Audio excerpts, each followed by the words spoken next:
Good morning, my name is Vega and welcome back to the Candy Mel channel. Ang channel na walang paligoy-ligoy pa, kakrakan. Wow! So, mabilis ang video lang to guys.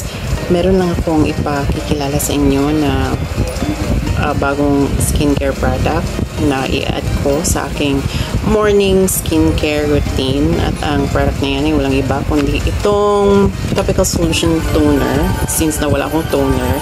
And this is actually from Brilliant Skin. At ang main ingredients niya ay ang hydroquinone at ang tretinoin. Gagamitin ko siya for 1 month kasi meron po kasi akong obvious dito na melasma.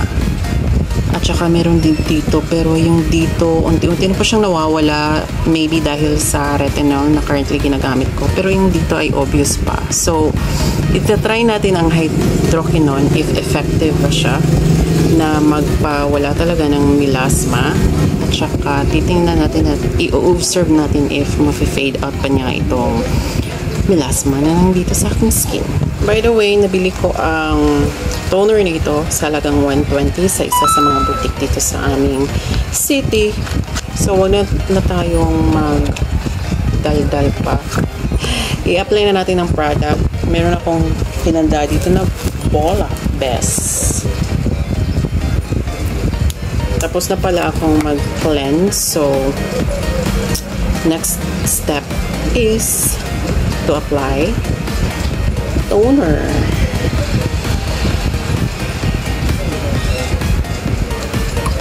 Bali yung, hindi ko po lalagyan ang buong mukha ko ng toner na ito. Yung part lang po na meron po akong melasma. Kasi yun lang naman talaga ang pinupunterihan natin, di ba?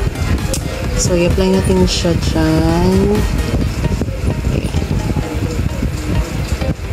Tsaka konti din dito.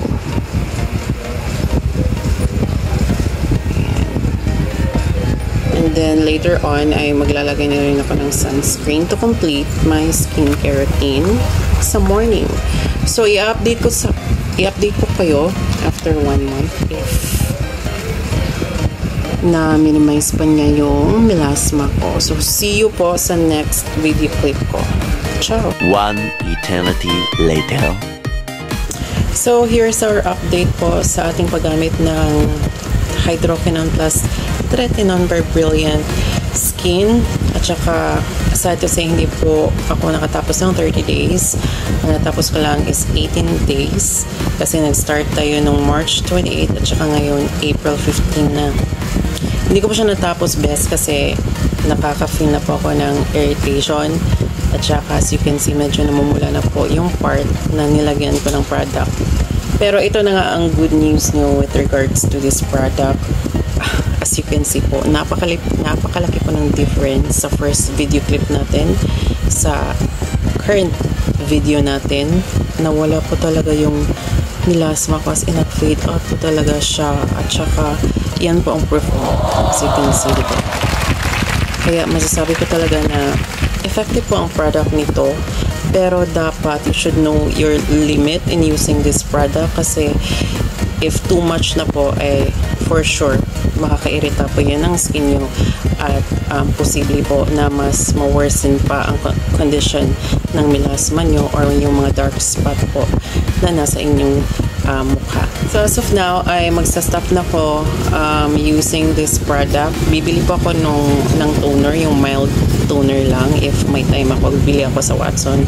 Isa-stop ko muna siya kasi na-fade out niya naman na ang problema ko sa mukha. Gagamitin ko siya ulit for sure if may mapapansin akong meron naman ako mga dark spot or melasma kasi hindi po maiiwasan talaga minsan na magkaroon ng mga ganyang problema sa ating skin. So, yun lang po ang all over nga na masasabi ko at review ko for this product.